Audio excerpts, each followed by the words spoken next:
আকাশ ছোঁয়া ভবন, তার পাশে এমন সবুজের সমারোহে শিশু কিশোরদের প্রাণ খুলে ছুটে চলা, মা বাবার হাত ধরে বিকেলের মিষ্টি রোদে মুক্ত বিহঙ্গের মতো দৌড়ে বেড়ানো, মনের সুখে দোলনায় শৈশবের এই সময়টুকুকে আপন করে নেয়া।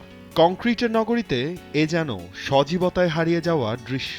সেটার ব্যতিক্রম গুলশানের শহীদ তাজউদ্দিন আহমেদ স্মৃতি পার্ক, যা একসময় পরিচিত ছিল গুলশান সেন্ট্রাল পার্ক নামে। শুধু এই গুলশান এলাকার মানুষই নয়, ঢাকার অন্য প্রান্ত থেকেও এখানে মানুষ ছুটে আসে শিশুদের এই ক্ষণিকের উচ্ছ্বাস আর অভিভাবকদের নিশ্চিন্তে নিঃশ্বাস নেয়ার কারণেই। লাইটে খেলি, তারপর দোলনায় উঠি, তারপর মজা করি অনেক। এখানে এসে খেলাধুলা করতেছি। ক্লাস শেষ করবো বলে বাবা আমি পার্কে যাব। কোন পার্কে যাব বলে ইয়ুথ ক্লাবের পার্কে যাব, কারণ এখানে পরিবেশ ভালো, অনেক গাছপালা আছে, ও খুব এনজয় করে। বাচ্চারা চায় আর কি যে পড়াশোনার ফাঁকে ফাঁকে যদি আমরা ওদেরকে এরকম একটা খোলা এনভায়রনমেন্টে নিয়ে আসি, সেক্ষেত্রে হাঁটাহাঁটি মুভমেন্ট এবং কিছু রাইডারও এখানে অ্যাভেলেবেল আছে আমরা দেখতে পাচ্ছি। সো এসব অবশ্যই চায়। শুধু বাচ্চাদের জন্যই নয়, শহীদ তাজউদ্দিন পার্ক তো সবার জন্য উন্মুক্ত। ঢাকা উত্তর সিটি কর্পোরেশন এই পার্ক পরিচালনা, রক্ষণাবেক্ষণ ও ব্যবস্থাপনার জন্য দায়িত্ব দেয় গুলশান ইউথ ক্লাবকে। একসময় প্রিমিয়ার ডিভিশন ক্রিকেটে খেলা গুলশান ইউথ ক্লাব নিজস্ব অর্থায়নে পুরো পার্কটাই রক্ষণাবেক্ষণ করছে, সাথে যোগ করেছে বেশ কিছু sports facilities. Cricket, football, tennis, basketball, swimming, taekwondo, roller skating, নানা বয়সের ক্রীড়াপ্রেমী মানুষের কাছে যেন এক শান্তির ঠিকানা। গুলশানে এই মাঠটা রক্ষণাবেক্ষণ করার জন্য গুলশান ইয়ুথ ক্লাব আজকে মিড 70s থেকে ফাইট করে আসছে, এবং গুলশান ইয়ুথ ক্লাবের বলিষ্ঠ ভূমিকার জন্যে আজও একটা গুলশান এরিয়াতে, গুলশান তখন এটাকে গুলশান মডেল টাউন বলতো, একটা খেলার মাঠ আছে। আপনি যদি দেখেন গুলশান 1 নম্বরের দিকে একটা পার্ক আছে, গুলশান 2 নম্বরে 2টা পার্ক আছে, বনানীতে আছে, কিন্তু টোটাল মডেল টাউনে কিন্তু কোনো খেলার মাঠ নেই।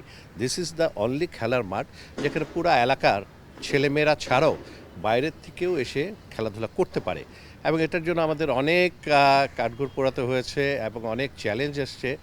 এবং যেটা বললাম, আজকে গুলশান ইয়ুথ ক্লাবের বলিষ্ঠ ভূমিকার জন্য এই এলাকায় একটা খেলার মাঠ এখনও রয়ে গেছে।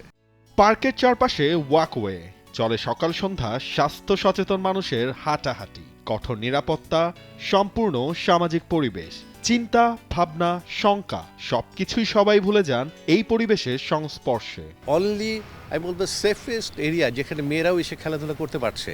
এখানে আমরা কিছুদিন আগে মেয়েদের ফুটবলের অ্যারেঞ্জ করেছি, এখানে মেয়েরা এসে ফুটবল খেলেছে, এবং তারাও রিকোয়েস্ট করেছে আমাদেরকে একটু ভালো জায়গা করে দেন যাতে আমরা ফুটবলটা এখানে ঠিকভাবে খেলতে পারি।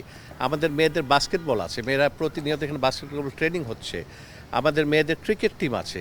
শুধু যে আমরা এখানে এলাকার ছেলেদের জন্য যে অ্যারেঞ্জমেন্ট করছি তা নয়, এখানে আমাদের রেগুলার বেসিস আমরা মেয়েদের অ্যারেঞ্জমেন্ট, খেলাধুলার অ্যারেঞ্জমেন্ট করে রাখছি, এবং বর্তমান কমিটি মেয়েদের খেলাধুলার দিকে বিশেষ নজর দিচ্ছে। আমরা চাই মেয়েরাও রেগুলার বেসিস খেলাধুলা করুক। এনভায়রনমেন্টটা অনেক ফ্রেন্ডলি, এখানে সবাই supportive, everyone is equally friendly, সবাই এখানে একসাথে খেলে, আমরা ছেলে মেয়ে একসাথে খেলি।